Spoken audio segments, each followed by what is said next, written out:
Hello. So today, our guest is a company called Viezo, represented by its co-founder and CEO, Donat Ponomarev. Together with me, have a look inside the world of Viezo as Donat talks about the technology behind their product. And they are solving a problem that will be more and more pressing issue in the ever-increasing numbers of IoT devices installed around us, usually in the built environment or in the wild, actually. And the problem is, how do we power mobile electronics and sensors without batteries? By converting vibrations into electricity. That's how. And they've come up with a system capable of doing just that. Keep watching. Hello, my name is Alexander Morarian. I'm the founder of ITKeyMedia. You've tuned into our podcast about Central and Eastern European startups that are in pre-Series A stage.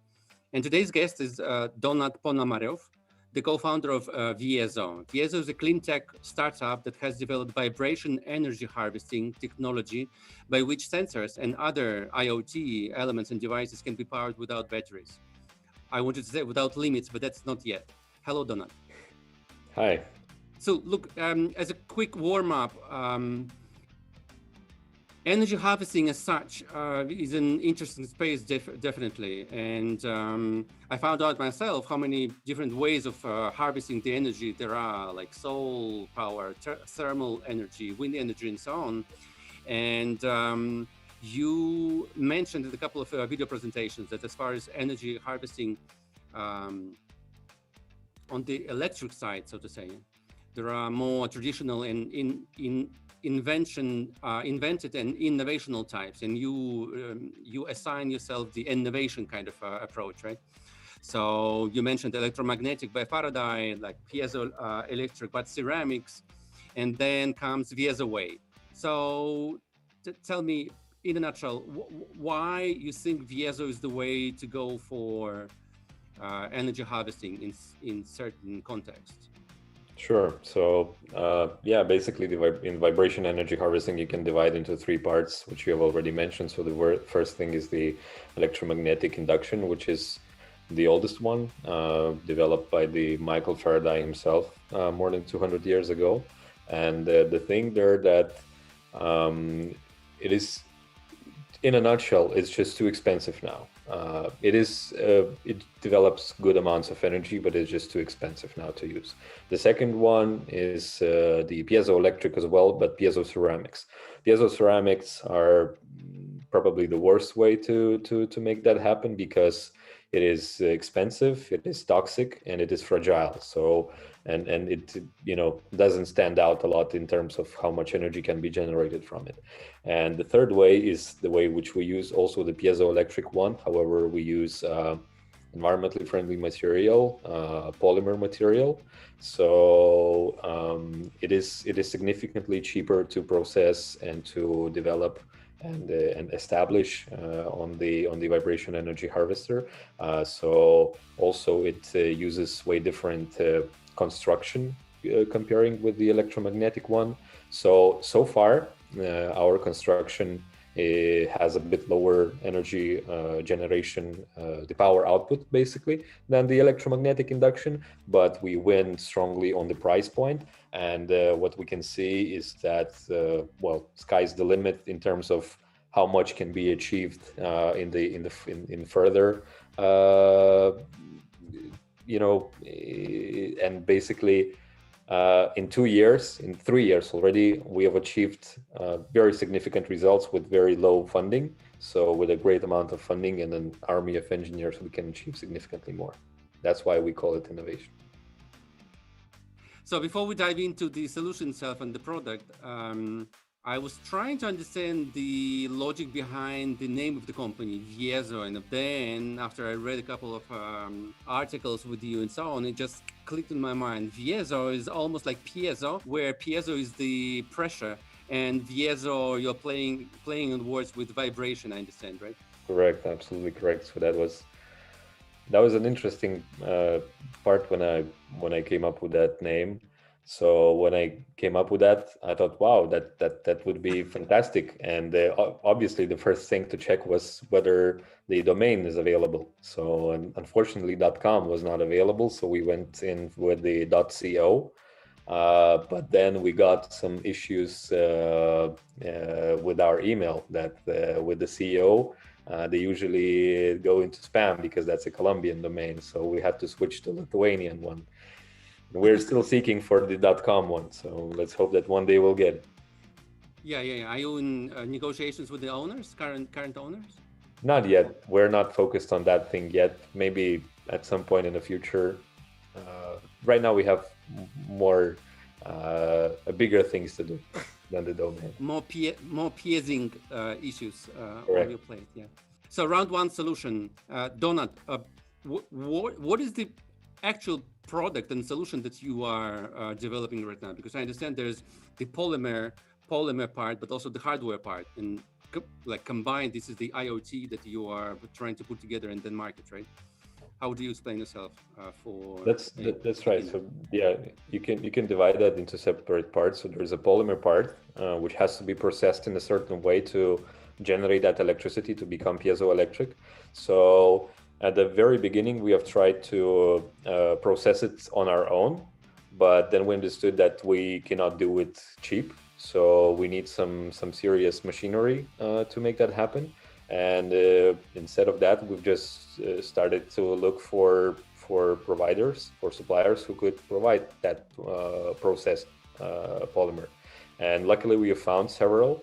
And there are only several of those in the world, because no one really does anything with a processed PVDF within the piezoelectric one.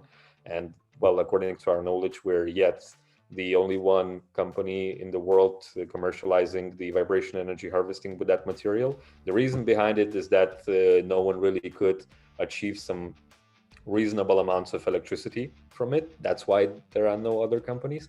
Yeah, so but we got several suppliers, so we're purchasing that polymer material from them. And the real beauty of what we do is that we have basically found out that, perfect recipe, as we call it, on how to put it and how to process it into the construction level in order to generate good amounts of electricity. So basically the product from us is the vibration energy harvester, as you see it. So basically it generates electricity and it stores so that you can just take the usable electricity from there. And for it, we use those polymers, which we process and do some magic with it in order to make it work as it should.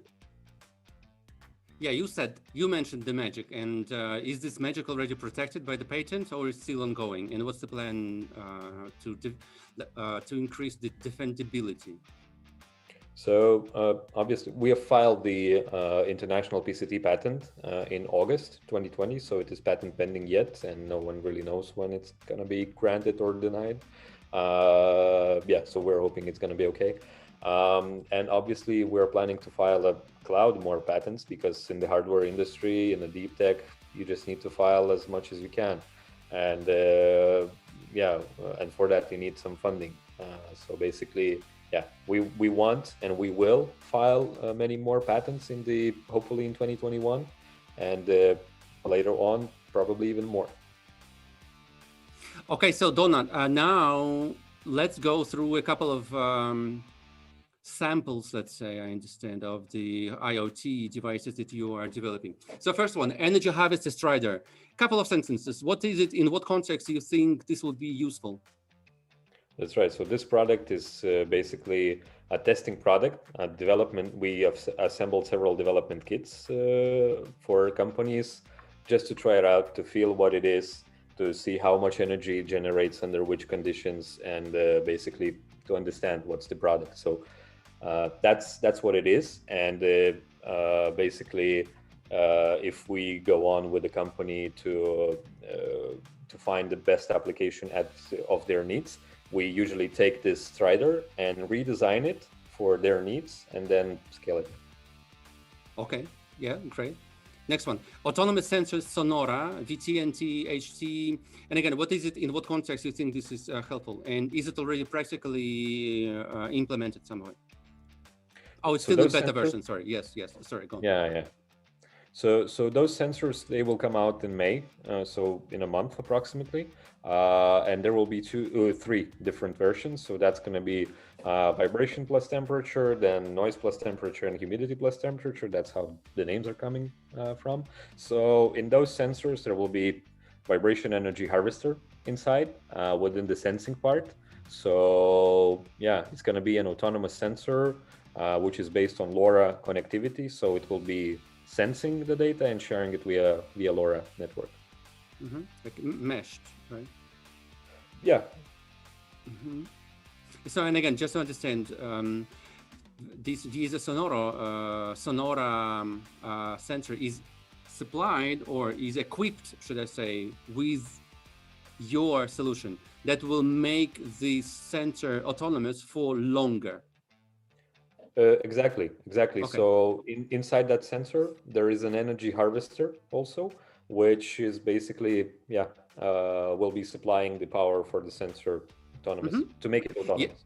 Yeah, meaning Sonora box or little box, let's say, must be installed on vibrating surface. Is that so? Absolutely. So all of our products has to be installed on the vibrating dynamic applications. That's where we are heading. Okay, and examples of those? Our main focus right now is the railway industry, where we invest 90% of our time due to many reasons. And then it goes also for the mining, for the oil and gas fields, and some major industry like pumps, generators, motors, etc. Okay, clear. Next one, autonomous asset tracker.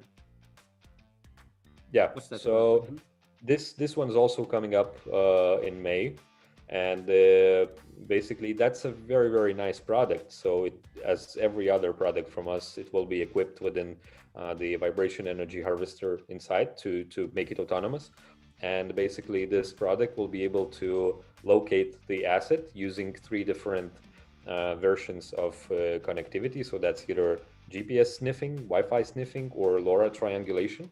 So it will pick the best way to locate it in terms of the least amounts of energy required and the accuracy.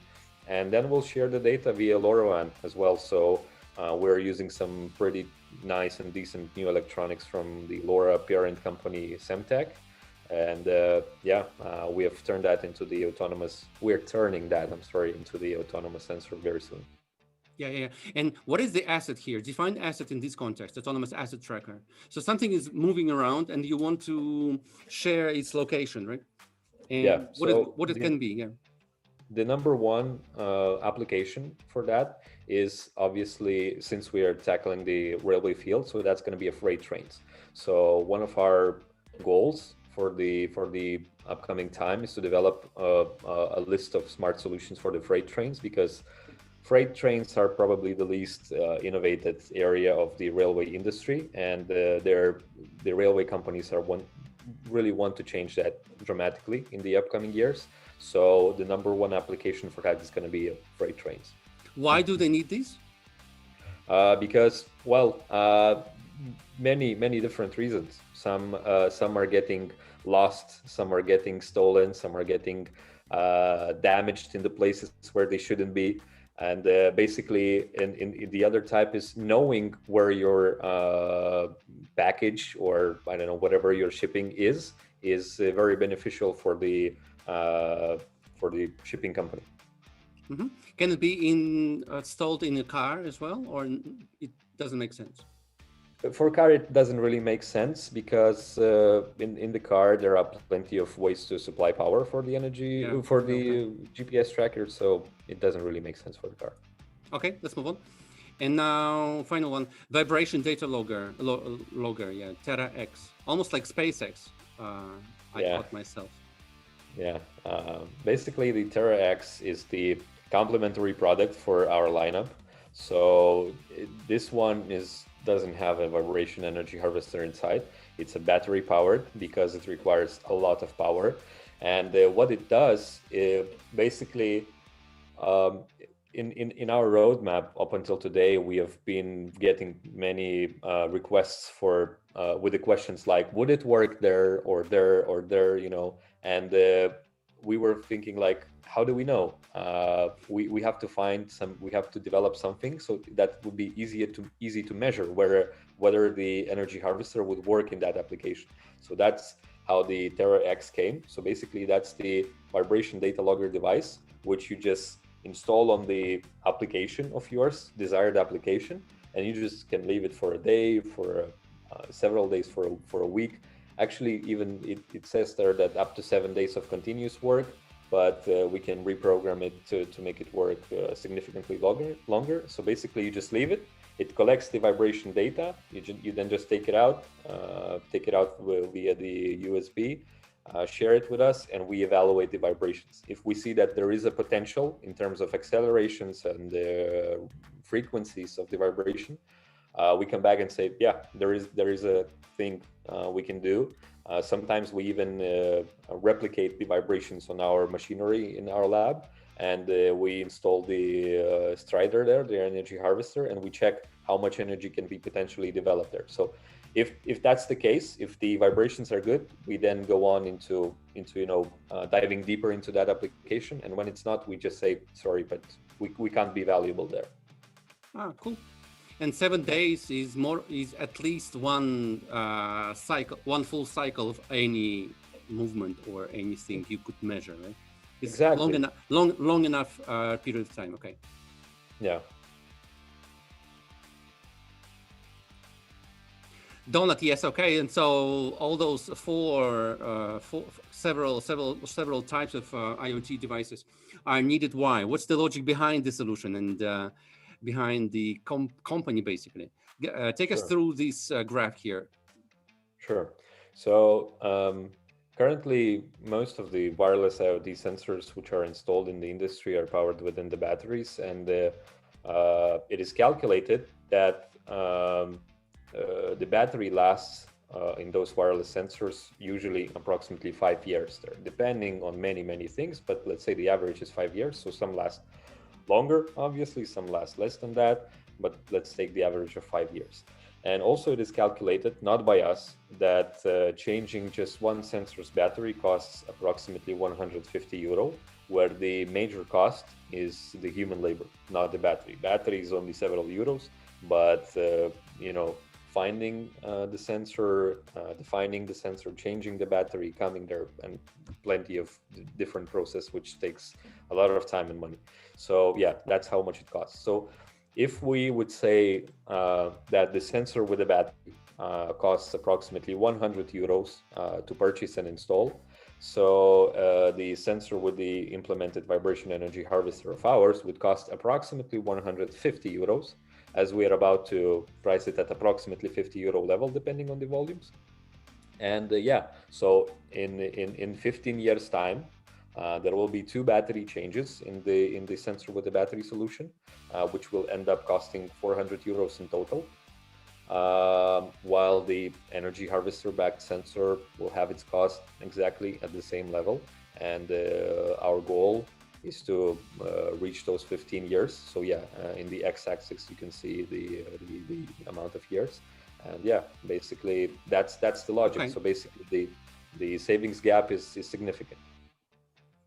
The savings breach, you could say. Look, Donat, you are operating with periods of times that are significantly larger than you can prove in practice through the life of the company itself, right? So I understand the company has what, 3 years right now, and you are arguing for the benefits of your solution throughout 15 years. How can you compensate for this lack of practical, proof of concept in practice? So there are obviously plenty of techniques for the accelerated testing, just as the TVs are being tested. So guys are not sitting and watching TV for many years. So they're just doing some tests in in the specific cameras. So we are using thermocycling cameras there, where we are putting our vibration energy harvesters under the harshest conditions. So basically, even the vibration shakers, which are exciting the harvester, they are not even withstanding those temperatures and vibrations. So we are, continuously updating our machinery in terms of testing. And yeah, that's how we do it. We just apply accelerated testing principles. Yeah. So extra stressful conditions. Okay. That's right. Good. Okay, and so you mentioned railway, oil and gas industry, manufacturing, mining industry. In your mind, in the next 1, maybe 2 years for the company, which one sector would be the most lucrative or rewarding financially? Without any doubt, the railway industry, because of many different factors. So every single railway company, at least in Europe, right now, they're calculating substantial budgets for innovation in the next 10 years for digitizing their fleets and infrastructure. So only Deutsche Bahn is planning to spend approximately 88 billion euros, if I'm not mistaken, in the next 10 years in order to digitize and make their fleet smart. And actually, one of the similar companies in the railway IoT a few months ago, company Konax from Germany, they have won the contract with the Deutsche Bahn of 15 million euros. So that only proves that. And basically, yeah, every single railway company in the Europe is doing that. And 2021 is a European Year of Rail, so the whole European Union is boosting innovations right there. They have started some grant, basically. Organizations, I would say, which are sharing grants for the companies like us for developing the smart, innovative solutions for the railway industry, and that's happening right now in Europe, and we're more than sure that it will be happening in the emerging markets later on. So it's a continuous trend line towards the smart, innovative solutions all across the world in the railway industry, and that's why it is going to be. We think it's going to be massive. Mm-hmm. Yeah, which is very conservative, and there's lots of stuff to innovate. Absolutely. Okay, what about the financial side? 2020 was good time for you. Would you call yourself a beneficiary of like COVID times, or stable, or what's the result?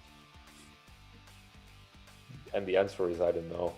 The thing is that before COVID, we were having some certain leaps of faith about our business model. And due to the COVID, those leaps of faith had switched and changed because they couldn't be applied anymore, because many OEMs, small and medium enterprises, failed to innovate. So basically they switched their budgets into just staying alive. And that's how we couldn't pursue working with the wireless sensor manufacturers, because they were telling us like, look, it is interesting. We love your product, but we just cannot do that right now. Everyone's at home. No one's really spending anything. And that's how we have moved our business model into the railway industry, into the end user. So there is a chance that if we would have stayed in the business model which we were trying to achieve, maybe we would have bankrupted. I don't know, but maybe the COVID really saved us from fatal death. And but we'll see. I think we can evaluate that only after a year or two. Donut, okay, clear. So let's move on to competitors. You mentioned already one similar company. Who would you say are your most prominent, let's say, competitors in the space? Yeah, so there were that company which I mentioned, company Konax from Germany. So they're similar in terms of that they're developing smart IoT solution for the railway.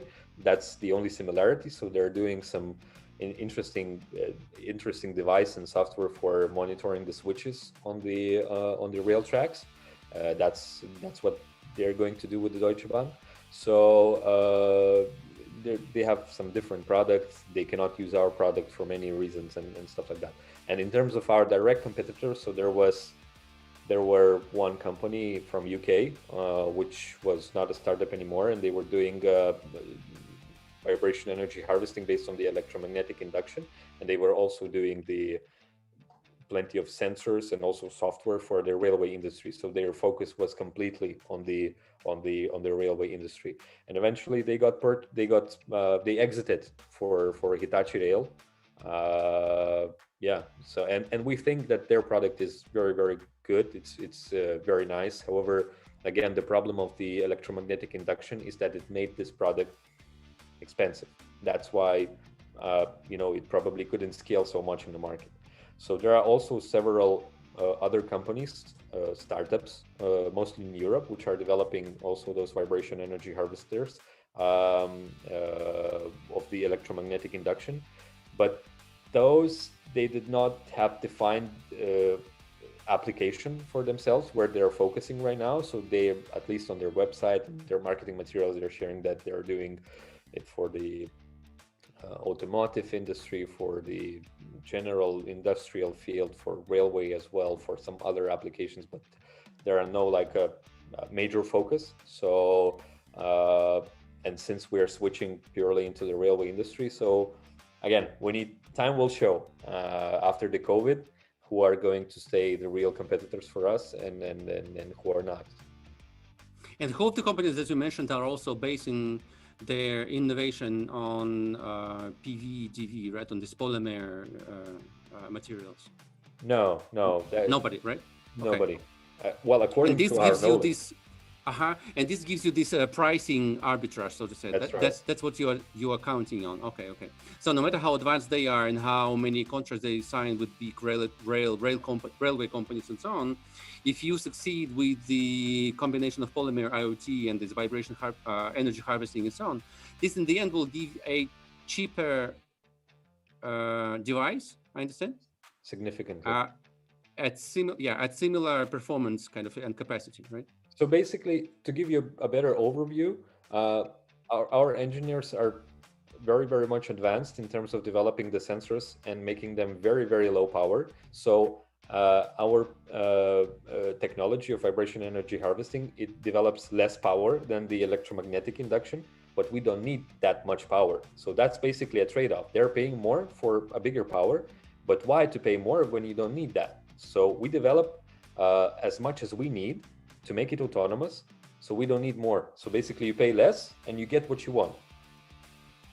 Okay, so no excessive electricity, right? No excessive energy that you cannot transfer to any other uses in an autonomous sensor anyways. Exactly. Okay. You cannot, yeah. Okay. So it's like in manufacturing, you have just-in-time deliveries or supply chains, and you have just the amount you need, basically. That's a good metaphor. Just the energy you need. Yeah. Donat, thanks. Let's move on to round three.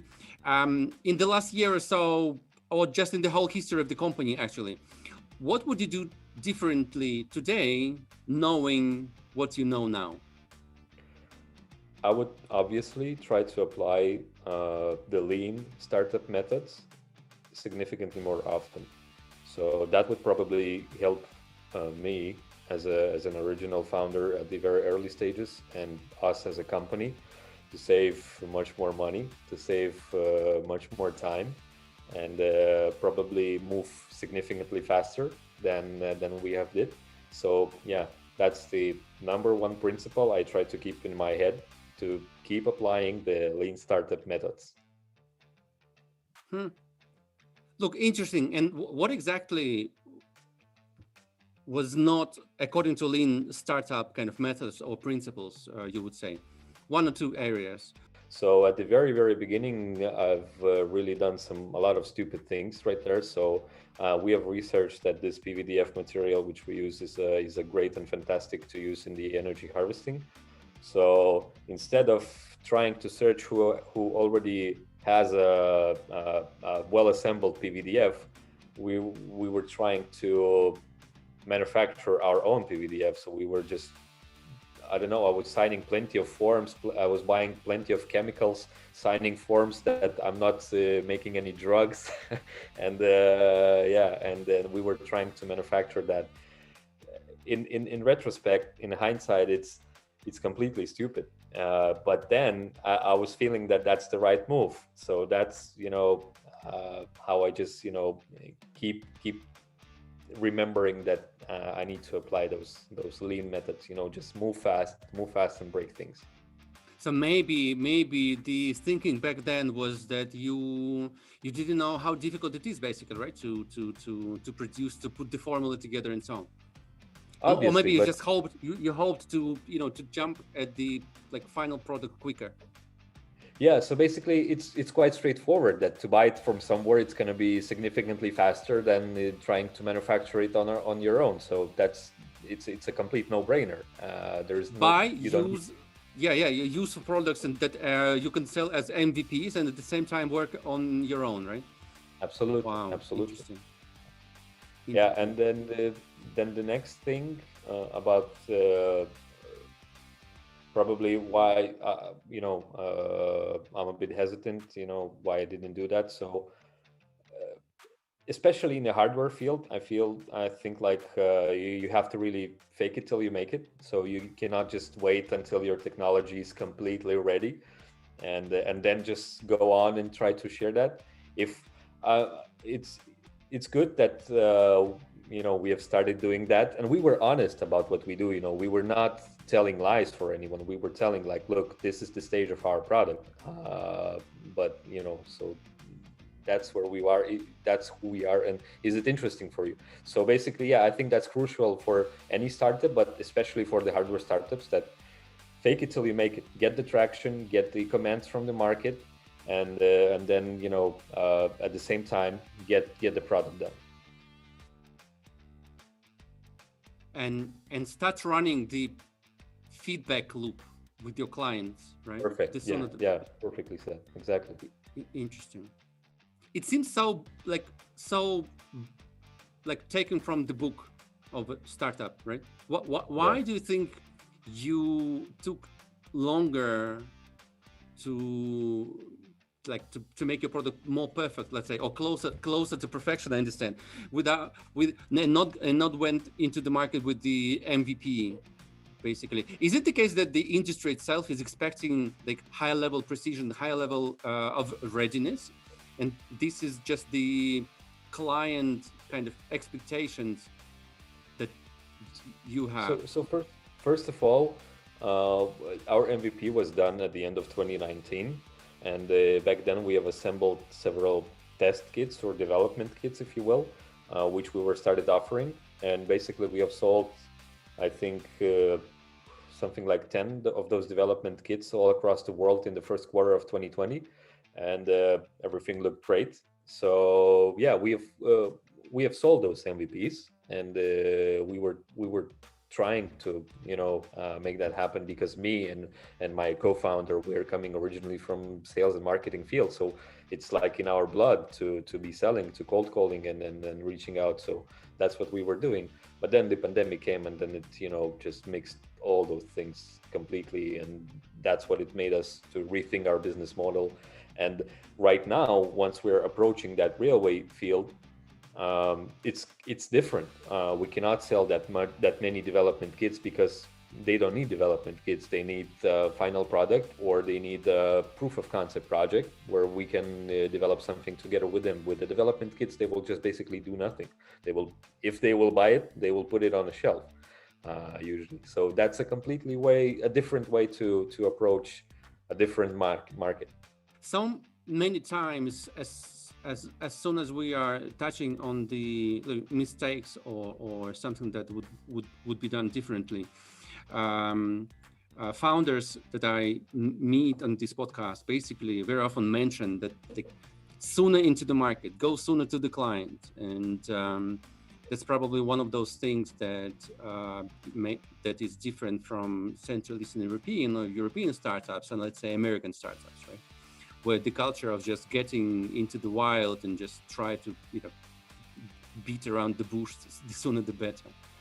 Yeah, absolutely, I will agree with that. So I think that probably even from the day one, when the idea came, test it first by talking to the potential user, and then try to go to develop. And that's also part of the lean startup, test it first before investing time in building it. Yeah, okay, let's move on then, Donut. And you are the guy for round 4, which is about the company, the team, and the founding team as well. In a nutshell, about the founders, Donut Ponomarev in front of us on the screen, CEO and co-founder, Vytautas Jaškevičius and Donatas Darkšas, right? That's right. So what's the division of labor in the founding team? And a couple of words about how you met, guys. So me and Vytautas, we've been working at one company before starting Viezo. So we were working as export sales representatives right there, and the company was doing some IoT for fleet management for trucks, and we were selling that all across the world. So then he went out from there, I stayed there, and after that the idea about the Viezo came, and then I offered him to join to scan the market, to do basically the reaching out and talking to customers. He joined. Then when basically we understood that there is a way to the market, and we started fundraising. So we have met with several VC companies in Lithuania, and they have told us, like, look guys, also at the same time we were working with a university, local technical university in Lithuania, so they were doing most of the R&D for us.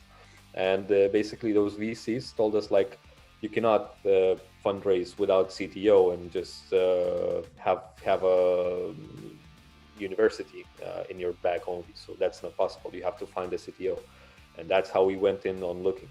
The thing that me and Vytautas were coming from the sales background, we did not have a good network of engineers. So we just went into the LinkedIn and then just started reaching out, and that's how Donatas responded.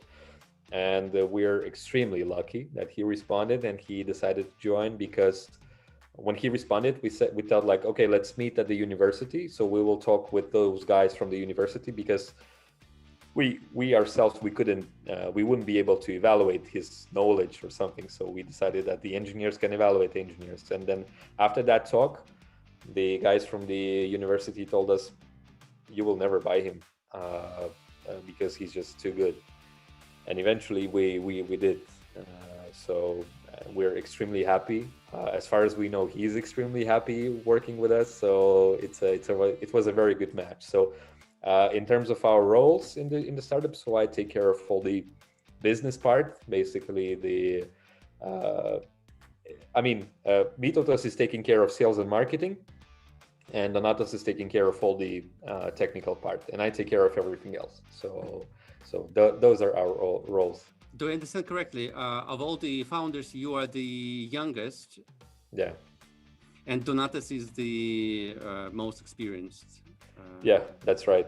Life-wise and career-wise as well. Interesting. Yeah, that's correct. So he was developing plenty of IoT solutions for more than 15 years already. So he knows that industry by heart. Yeah, okay. What about the rest of the team? You are 8 altogether, I understand right now, right? Actually 10 already. So we have increased a bit.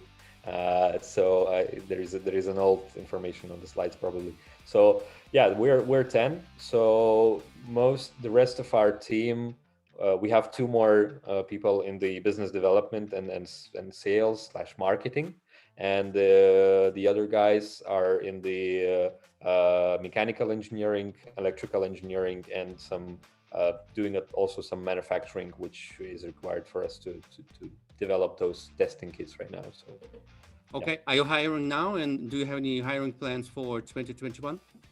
For 2021, we will be hiring a bit more. So the plan is to hire some programmers for firmware programming, since we're releasing some sensors and the asset tracker.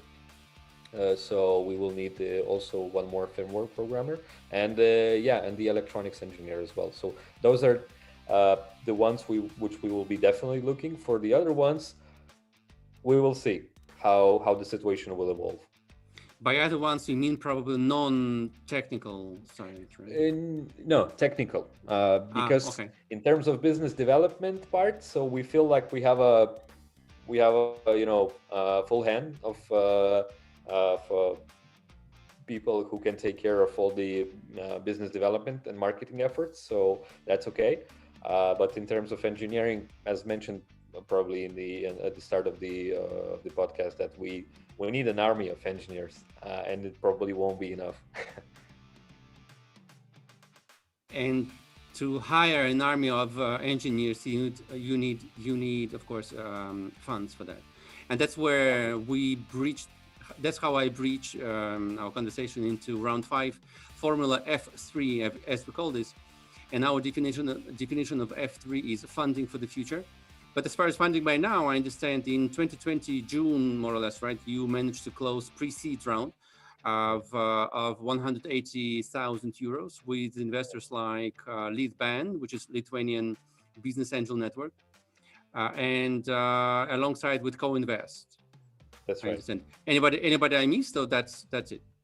No, that was a combination. So there were five private angels, and then the co-invest capital who believed in us. Yeah, and so Leadban is an interesting case as well. They showcase a network of 150 angels, I understand, and so they pitch your solution to them, right? And five of those pulled like together to and invest. And they invest as Leadban or they invest individually. They invest individually. Okay, clear, interesting. Yeah, so but yeah, the process is pretty much as you have mentioned. So there are monthly pitch sessions. So you basically just share your startup details to their application form, and they choose, all those angels choose five companies to pitch every month. And yeah, we got to pitch into one event, and then after that, it was not like after that event we got five angels on board and then everything went on. No, I mean, our product is very, very specific, and it was not easy to get the funds for it. But yeah, so basically the process took approximately 6 months, if I'm not mistaken, to close that round from that pitch session. So yeah, it was. There were things to do, but I can understand. Again, our product is not very typical. It's not software, which is easier to crunch and understand. So yeah, that's why the process went so long. Yeah. One more question on Leadban. Are they considering own Lithuanian companies No, or agnostic to regions and jurisdictions?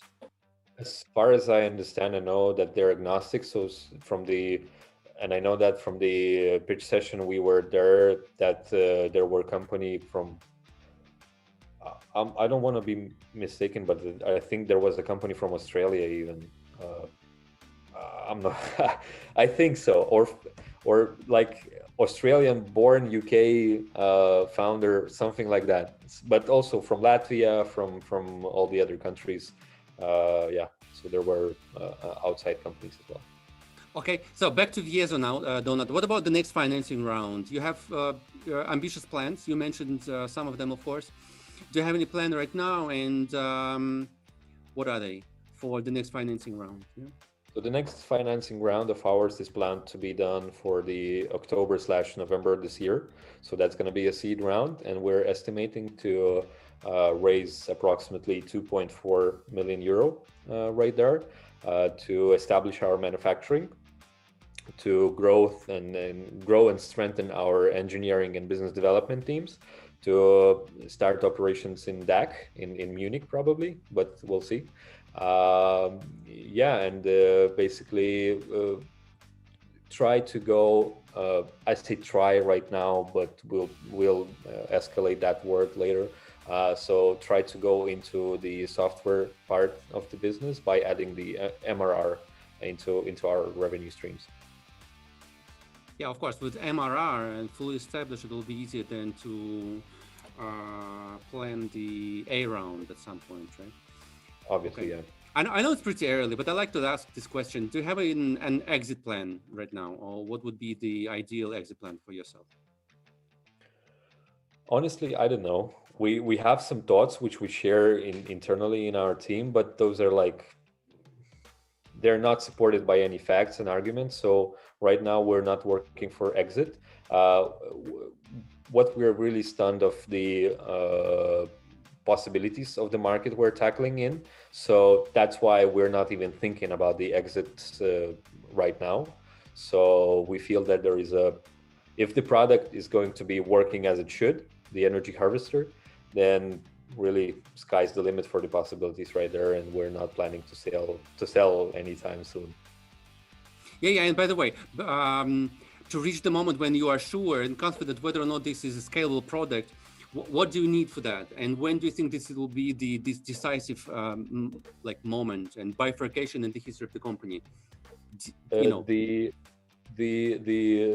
due date for that to be happen, at least for now, it's to be reached until the seed round financing. So in quarter 3 slash quarter 4, we shall have that done and ready for the railway industry. So meaning that will be able to just put a stamp on it that it is lifetimed, and it can work for a needed amount of time on the railway industry under the railway industry harsh vibrations.